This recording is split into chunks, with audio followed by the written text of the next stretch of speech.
나의 종이 매사에 형통할 것이니 그가 받들어 높임을 받고 크게 존경을 받게 될 것이다.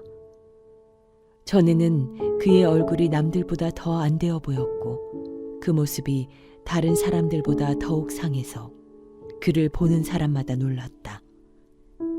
이제는 그가 많은 이방 나라를 놀라게 할 것이며 왕들은 그 앞에서 입을 다물 것이다. 왕들은 이제까지 듣지도 못한 일들을 볼 것이며 아무도 말하여 주지 않은 일들을 볼 것이다. 53장. 우리가 들은 것을 누가 믿었느냐? 주님의 능력이 누구에게 나타났느냐? 그는 주님 앞에서 마치 연한 순과 같이 마른 땅에서 나온 싹과 같이 자라서 그에게는 고운 모양도 없고 훌륭한 풍채도 없으니 우리가 보기에 흠모할 만한 아름다운 모습이 없다. 그는 사람들에게 멸시를 받고 버림을 받고 고통을 많이 겪었다. 그는 언제나 병을 앓고 있었다. 사람들이 그에게서 얼굴을 돌렸고 그가 멸시를 받으니 우리도 덩달아 그를 귀하게 여기지 않았다. 그는 실로 우리가 받아야 할 고통을 대신 받고 우리가 겪어야 할 슬픔을 대신 겪었다. 그러나 우리는 그가 징벌을 받아서 하나님에게 맞으며 고난을 받는다고 생각하였다. 그러나 그가 찔린 것은 우리의 허물 때문이고 그가 상처를 받은 것은 우리의 악함 때문이다. 그가 징계를 받음으로써 우리가 평화를 누리고 그가 매를 맞음으로써 우리의 병이 나았다. 여러분 안녕하세요. 속회공과 43가의 말씀 오늘 저와 함께 나누도록 하겠습니다. 자, 오늘 본문에 보면요, 한 종에 대한 이야기가 나옵니다. 이 오늘 본문에 나오는 이 종은 사실 예수님에 관한 예언의 말씀이다, 이렇게 보시면 되겠습니다. 자, 이 종에 관해서 오늘 본문이 무엇이라고 말하고 있는가? 오늘 본문 13절에 보니까요, 나의 종이 매사에 형통할 것이니 그가 받들어 높임을 받고 크게 존경을 받게 될 것이다. 이 종이 예수님이 어떻게 된다는 거예요? 사람들에게 높임을 받고 크게 존경받게 될 것이다, 이렇게 예언을 하고 있습니다.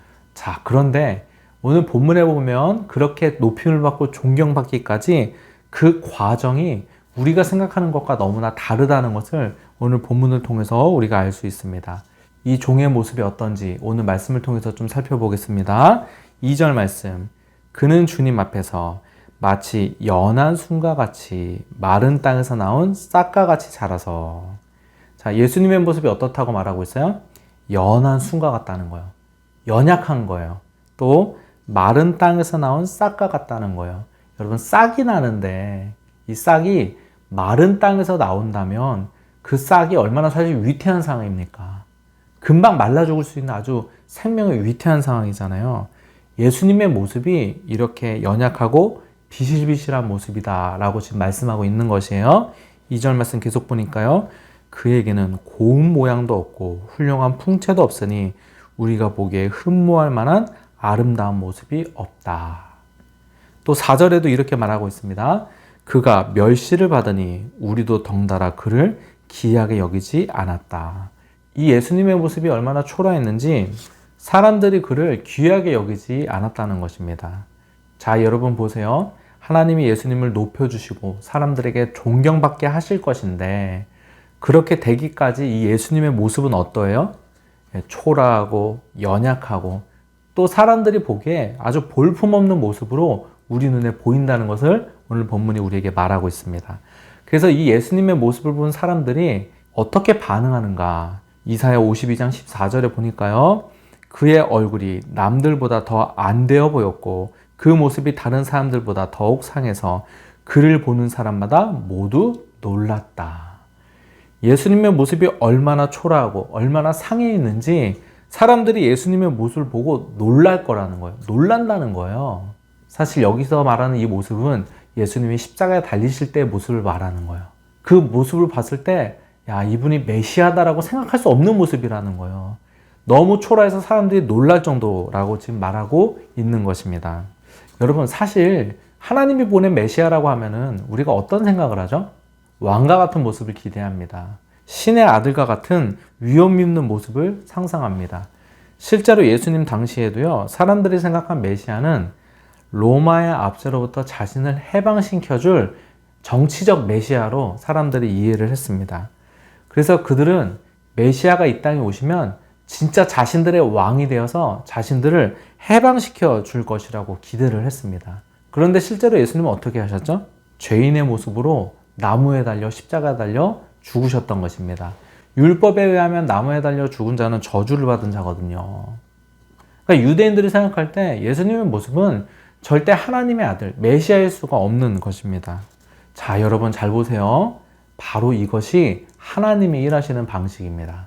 하나님은 우리 생각과 다르게 일하세요. 또 때론 하나님은 우리의 연약함을 통해서도 일하시는 분이라는 것을 우리가 알 수 있는 것입니다. 제가 지난주에 모세에 대해서 생각을 해봤는데요. 여러분, 하나님이 모세를 몇 세에 부르셨죠? 80세에 모세를 민족의 지도자로 부르셨습니다. 여러분, 사실 생각해보면요, 모세를 80세에 부르는 것이 아니라 40세에 부르는 것이 사실 더 좋습니다. 왜냐하면 40세의 모세는요, 이집트의 왕자였어요. 그리고 젊었고요, 자신감도 넘쳤습니다. 리더십도 있고, 그리고 자신이 민족을 구원하고자 하는 의지도 있었습니다. 그런데 하나님은 40세 때 모세를 부르시지 않으셨습니다. 하나님 모세를 몇 세 때 부르셨어요? 80세 때 부르셨어요. 여러분, 80세의 모세는 어떤 사람이었죠? 40년간의 강야 생활을 통해 그의 자신감이 뚝 떨어졌어요. 민족을 구원하고자 하는 의지도 없었습니다. 힘도 없고 권력도 이제 다 내려놓은 상태였어요. 아무것도 할 수 없는 나이도 많은 상태였습니다. 근데 하나님이 젊은 40세 때 부르는 것이 아니라 아무것도 할 수 없을 것 같았던 80세 때 모세를 불렀다는 것입니다. 여러분, 내가 잘해야만 하나님이 일하실 것 같잖아요. 여러분, 그렇지 않습니다. 하나님은 내가 연약할 때, 심지어 나의 연약함을 통해 일하시는 분이십니다. 한 가지만 더 우리 생각해 볼까요? 왜 하나님이 모세를 80세 때 부르셨을까요? 여러분, 만약에 40세 때 모세를 부르셨다면 모세가 하나님 말 들었을까요? 하나님이 이스라엘 백성들을 출애굽시키려고 또 출애굽시키는 과정 가운데 홍해 앞으로 이끄셨는데 이스라엘 백성들을 홍해 앞으로 데려가셨을 때 모세가 갔을까요? 아마도 모세가 하나님께 이렇게 말했을 거예요. 하나님, 여기로 가면 안 됩니다. 여기 홍해인데 이리로 가면 막다른 길입니다. 다른 길로 가시죠. 제가 잘합니다. 라고 말하지 않았을까요? 그러니까 40세 때 모세는 정말 잘났고 힘있고 능력 있는 상태지만 의지도 있지만 하나님이 그를 쓰실 수가 없는 상태였던 것입니다. 여러분, 우리가 잘해야만 하나님이 나를 쓰시는 것이 아니에요. 여러분, 내가 잘해야만 하나님이 나를 쓰시는 게 아니에요. 내가 실수가 없고 내가 연약함이 없어야만 하나님이 나를 쓰실 수 있는 것이 아닙니다. 하나님은 내가 연약하고 또 때로는 내가 실수해도 하나님은 나의 부족함을 통해서도 일하시는 분이세요. 여러분, 예수님의 모습 보세요. 얼마나 초라하고 볼품 없었습니까? 당시 사람들이 생각하는 메시아의 모습과는 전혀 다른 모습으로 이 땅에 오셨어요. 근데 하나님이 그렇게 볼품 없고 연약해 보이는 예수님을 통해서 인류 구원이라는 하나님의 큰 역사를 이루셨다는 것입니다.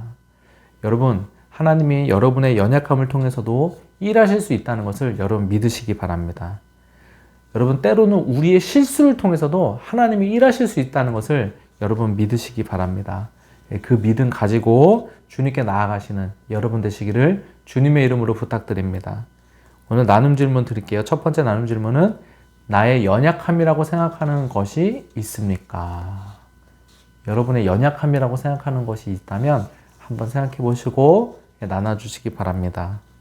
두 번째는 이제 나눔 질문이라기보다는 고백인데요. 나의 연약함을 통해서도 하나님이 일하실 수 있음을 여러분 고백하시는 여러분 되시기를 바랍니다.